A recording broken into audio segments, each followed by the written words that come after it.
ആഗോളതലത്തിൽ നമ്മൾ നേരിടുന്ന എന്ന തിരിച്ചറിയാത്ത ഒരു പ്രധാന വിഷയം എന്ന് പറയുന്നത് റീഹാബിലിറ്റേഷൻ ഓഫ് ദ ഓൾഡ്.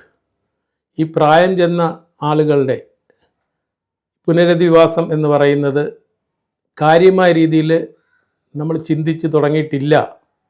എന്നാൽ അതിവിദൂരമല്ലാതെ നമ്മളെ വളരെയധികം സ്പർശിക്കാൻ പോകുന്ന, അലട്ടാൻ പോകുന്ന, നമ്മൾ ഉത്തരം കണ്ടെത്തേണ്ടുന്ന ഒരു പ്രധാന വിഷയമാണിത്. ഇന്ത്യയിൽ 60 വയസ്സാകുമ്പോൾ നമ്മൾ സീനിയർ സിറ്റിസണായി. ഇന്ന് കേരളത്തിലെ കണക്കെടുക്കുകയാണെങ്കിൽ ഇവിടുത്തെ ആരോഗ്യ സംവിധാനങ്ങളും നമ്മളെ ലിറ്ററസി റേറ്റ് കൂടുന്ന കാരണം ഏകദേശം എല്ലാവരും ഹെൽത്ത് കോൺഷ്യസ് ആണ്. ഏതെല്ലാം അസുഖങ്ങളുണ്ട്, ഏതെല്ലാം അസുഖം വരും, എങ്ങനെ നിയന്ത്രിക്കാം, ഈ ലൈഫ് സ്റ്റൈൽ ഡിസീസസ് എങ്ങനെ കൺട്രോൾ ചെയ്യാമെന്നൊക്കെ നമ്മൾ പല മാധ്യമങ്ങളും മാസികകളും പല മേഖലകളിൽ ചർച്ചയും എല്ലാം ഉള്ളതുകൊണ്ട് ഏറെക്കുറെ ഹെൽത്ത് അവെയർനെസ് എന്ന് പറയുന്ന സംവിധാനം എല്ലാവർക്കും ഉണ്ട്. എന്ത് കഴിച്ചാൽ ഷുഗർ വരും, എന്ത് കഴിച്ചാൽ കൊളസ്ട്രോൾ കൂടും, എന്ത് കുറയും, ഇതെല്ലാം കുട്ടികൾക്കും എല്ലാവർക്കും അറിയാം ഒരു പരിധി വരെ. അതുകൊണ്ടാണ് ആളുകൾ സ്വന്തമായിട്ട് ചികിത്സ വരെ ചെയ്യാനായിട്ട് ശ്രമിക്കുന്നത്. പിന്നെ നമ്മളെ നാടിൻ്റെ ഒരു പ്രത്യേകത എന്ന വളരെയധികം ഓൾട്ടർനേറ്റീവ് സിസ്റ്റംസ് ഓഫ് മെഡിസിൻ ഉള്ള ഒരു സ്ഥലമാണ് കേരളം. പലതിനും ഒറ്റമൂലികൾ. അത് തന്നെ സോഷ്യൽ മീഡിയയിലൊക്കെ നിങ്ങൾ എത്രയോ പ്രാവശ്യം കാണും. പല വലിയ വലിയ ആശുപത്രിയിലും ചികിത്സിച്ച് ഭേദമാകാത്ത കാര്യങ്ങൾ ഒറ്റമൂലിയിൽ തീരുന്നു എന്ന് പറയുന്ന നിരവധി വീഡിയോകൾ നമുക്ക് കാണാൻ കഴിയുന്നുണ്ട്.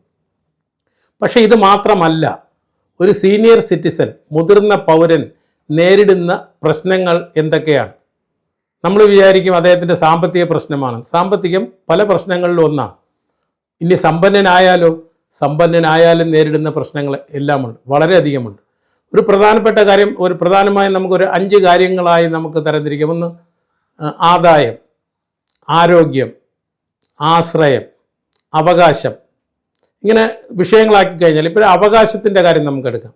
സീനിയർ സിറ്റിസൺ എന്ന നിലയിൽ നിങ്ങൾക്ക് ഇന്ന് നമ്മുടെ നാട്ടിൽ അനവധി അവകാശങ്ങളുണ്ട്. സീനിയർ സിറ്റിസനായ നിങ്ങളുടെ അവകാശങ്ങളെപ്പറ്റി, അല്ലെങ്കിൽ ഒരു സീനിയർ സിറ്റിസന് അവൻ്റെ അവകാശങ്ങളെപ്പറ്റി തികച്ചും ഒരു വിവരവുമില്ല, ഒരു ബോധ്യവുമില്ല എന്നുള്ളതാണ് പ്രധാനപ്പെട്ട കാര്യം. പക്ഷേ വളരെ ശക്തമായ നിയമങ്ങൾ അന്തർദേശീയ തലത്തിൽ യുഎനുമായിട്ടുള്ള ട്രീറ്റിയുടെ അടിസ്ഥാനത്തിലൊക്കെ എല്ലാ രാജ്യങ്ങളും നിർബന്ധമായി ചെയ്തതിൻ്റെ അടിസ്ഥാനത്തിൽ ഇന്ത്യയിലും വിപുലമായി തന്നെ നമുക്ക് അതിനുള്ള നിയമങ്ങളുണ്ട്. അതിനെ പറ്റിയുള്ള അറിവില്ലായ്മയാണ് ഒരു പ്രധാന പ്രശ്നം.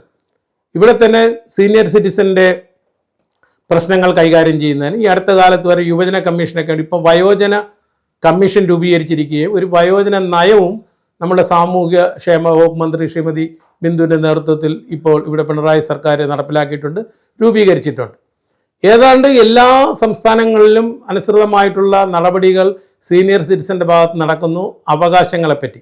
അപ്പോൾ എല്ലാ രീതിയിലും എന്താണ് ഒരു സീനിയർ സിറ്റിസൻ്റെ അവകാശം അല്ലെങ്കിൽ അവരുടെ അവകാശങ്ങൾ എന്നതിന് വ്യക്തമായ ബോധവൽക്കരണം നിർബന്ധമായും നടത്തേണ്ടതുണ്ട്. അതിനുള്ള പരിശ്രമങ്ങളുമായിട്ട് മുന്നോട്ട് പോകേണ്ടതുണ്ട്. പിന്നെ പ്രധാനപ്പെട്ട കാര്യം ആദ്യം സൂചിപ്പിച്ചതുപോലെയാണ് ആരോഗ്യം എന്ന് പറയുമ്പോൾ നമ്മുടെ നാട്ടിൽ ആശുപത്രികളുണ്ട്. പക്ഷേ ചികിത്സാ ചെലവ്, സർക്കാർ ആശുപത്രികളിലെ ചികിത്സയാണ് ഏറ്റവും സുരക്ഷിതം.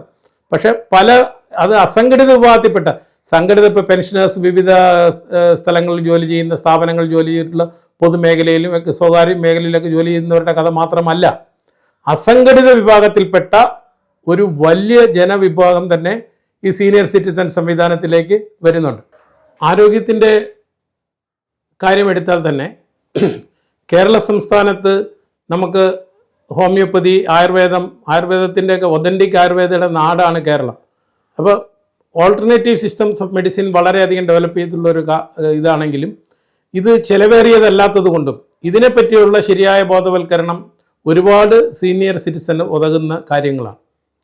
പിന്നെ പ്രധാനമായും വരുന്നതാണ് ഈ ആശ്രയം എന്ന് പറയുന്ന ഒരു ഡിപ്പെൻഡൻസി, ഒരു ഒറ്റപ്പെടൽ, ഒരു ഏകാന്തത ഏകദേശം 90% പേർക്കും ഉണ്ടാകുന്നു എന്നുള്ളതാണ് വസ്തുത. മക്കളൊക്കെ പഠിച്ച് വിദേശത്ത് പോകുന്നു, ഉന്നത നിലയിൽ പോകുന്നു, നമ്മളെ കൂട്ടുകുടുംബ സംവിധാനങ്ങൾ മാറി ന്യൂക്ലിയർ ഫാമിലിയിലേക്കായി, ഫ്ലാറ്റുകളിലെ ജീവിതം, ഇതൊക്കെ ഒരുപാട് കാര്യങ്ങൾ സാധാരണ രീതിയിൽ അതുവരെ സീനിയർ സിറ്റിസൺ ആവുന്നത് വരെ ജീവിച്ച് വന്നതിൽ നിന്ന് വ്യത്യസ്തമായി വിശ്രമകാലത്ത്, വയസ്സുകാലത്ത് നമ്മൾ നേരിടേണ്ടി വരുന്ന അതിൻ്റെ ഒരു പശ്ചാത്തലം, ഒരു ബാക്ക്ഡ്രോപ്പ് നമ്മളെ അസ്വസ്ഥമാക്കുന്നു. പിന്നെ ആരും അടുത്തില്ലാതെ ജീവിക്കേണ്ടി വരുമ്പോഴുള്ള ഒരു ഏകാന്തത, ഇതിനൊക്കെ ശരിയായ സയൻറ്റിഫിക് ആയിട്ടുള്ള പ്രതിവിധികൾ, ഇത് കൗൺസിലിംഗ് നമ്മൾ കൊടുക്കേണ്ടതുണ്ട്, അതിനുള്ള സംവിധാനങ്ങൾ ചെയ്യേണ്ടതുണ്ട്. അത് വെറും നാമമാത്രം ഫോർ ദ നെയിം സേക്ക് നമുക്കങ്ങനെ ചെയ്തിട്ട് പോരാ. അത് ഓരോ സീനിയർ സിറ്റിസനും എത്തുന്നു എന്നുള്ളത് കൃത്യമായി നമ്മൾ ശ്രദ്ധിക്കേണ്ട ഒരു കാര്യമാണ്. അതുപോലെ തന്നെയാണ് സേവിങ്സിൻ്റെ കാര്യം. ഉള്ള അധ്വാനത്ത്, നല്ല കാലത്ത് അധ്വാനിച്ചുണ്ടാക്കിയ കാശ് മുഴുവൻ നമുക്ക്, പ്രത്യേകിച്ച് കേരളത്തിലെ സംവിധാനം എടുക്കുകയാണെങ്കിൽ കൂടുതലും നമ്മൾ ആശ്രയിച്ചിരുന്നത് സഹകരണ സംഘങ്ങളെയാണ്. പക്ഷേ അടുത്ത കാലത്ത് നിർഭാഗ്യവശാലുണ്ടായ ഒരുപാട് പ്രശ്നങ്ങൾ ആ മേഖലയുടെ വിശ്വസ്തത തൽക്കാലത്തേക്കെങ്കിലും ഇല്ലാതാക്കിയ ഒരു അവസ്ഥയാണ്. അപ്പോൾ എവിടെ നിന്നാണ് കാശ് കിട്ടുന്നത്, നല്ല രീതിയിൽ അത്യാവശ്യം നല്ല റിട്ടേൺസ് കിട്ടുന്ന സംവിധാനം, അതിനെപ്പറ്റിയും ഒരു സാമ്പത്തിക സാക്ഷരത വളരെ നേരത്തെ തന്നെ ഉണ്ടാവേണ്ടതുണ്ട്. കാരണം ഇപ്പോഴും സീനിയർ സിറ്റിസൺ ആവാത്തവരിലേക്ക് പോലും നമ്മൾ സേവിങ് ഫോർ ദ ഫ്യൂച്ചർ, എന്താണ് ആ വ്യത്യാസം, എന്താണ് സേവിങ്സ്, എന്താണ് ഇൻവെസ്റ്റ്മെൻറ്റ്, അതെങ്ങനെയാണ് ശരിയായി ചെയ്യേണ്ടത് എന്നുള്ളതും ബോധവൽക്കരിക്കപ്പെടേണ്ട ഒരു പ്രധാനപ്പെട്ട കാര്യമാണ്. ഇങ്ങനെ കാര്യങ്ങൾ നമ്മൾ എടുക്കുകയാണെങ്കിൽ ഒരു 3-4 മേഖലകളിൽ ഊന്നിക്കൊണ്ട് തന്നെ നല്ല രീതിയിൽ മുന്നോട്ട് പോകാൻ കഴിഞ്ഞില്ലെങ്കിൽ, ഇപ്പോൾ ഇന്ത്യയിൽ തന്നെ 28 സംസ്ഥാനങ്ങളുണ്ട്, 8 കേന്ദ്രഭരണ പ്രദേശങ്ങളുണ്ട്. 728 കണക്ക്, ഒരു കണക്ക് പ്രകാരം ലഭിച്ച കണക്ക് പ്രകാരം ഇന്ത്യയിലുള്ള വൃദ്ധസദനങ്ങളുടെ കണക്ക് 728. അതിൽ 124 കേരളത്തിലാണ്. അപ്പോൾ കേരളത്തിൽ അതിൻ്റെ ആവശ്യകത എത്രമാത്രം വന്നിരിക്കുന്നു എന്നുള്ളത് നമ്മൾ കണ്ണു തുറപ്പിക്കേണ്ട ഒരു വിഷയമാണ്.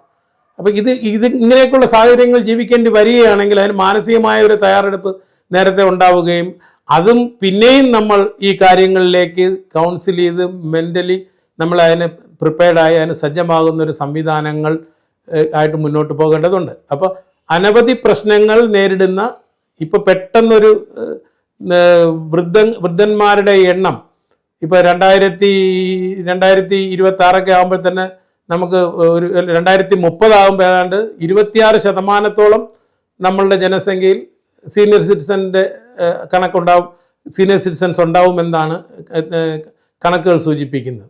അപ്പോൾ വളരെ അടിയന്തരമായി അഡ്രസ്സ് ചെയ്യേണ്ട ഒരു ഇഷ്യൂ ആണ് ഈ റീഹാബിലിറ്റേഷൻ ഓഫ് ദി ഓൾഡ്. അപ്പോൾ അതിനുവേണ്ടി എല്ലാവരും, ഗവൺമെൻറ്റിൻ്റെ മാത്രം പദ്ധതിയല്ല, ഒരുപാട് നമ്മൾ NGOസിന് പ്രധാനമായും നല്ല രീതിയിൽ പങ്കുവഹിക്കാവുന്ന ഒരു മേഖലയാണിത്. അല്ലാത്ത സംഘടനകൾക്കാണെങ്കിൽ അതുപോലെ തന്നെ പാർട്ടി വിഷയത്തിലും അതുപോലെ വരേണ്ടതുണ്ട്. സർവീസ് സംഘടനകളും എല്ലാം ഈ കാര്യം വളരെ പ്രാധാന്യമുള്ള, അജണ്ടയിൽ പ്രാധാന്യമുള്ള ഒരു ഇനമാക്കി പദ്ധതികൾ ആവിഷ്കരിച്ച് നടപ്പിലാക്കിയാൽ നമുക്കിത് വിജയകരമായി വിദേശ രാജ്യങ്ങളിലുള്ളതുപോലെ നമുക്ക് ഈ നല്ല രീതിയിലൊരു വയസ്സുകാലം നമുക്ക് ചെലവഴിക്കാനായിട്ട് ഗ്രേസ്ഫുൾ ഏജിങ്ങിന് പറ്റുന്ന ഒരു പദ്ധതി അല്ലെങ്കിൽ ഒരു സാമൂഹിക സംവിധാനം രൂപപ്പെടുത്താൻ കഴിയും.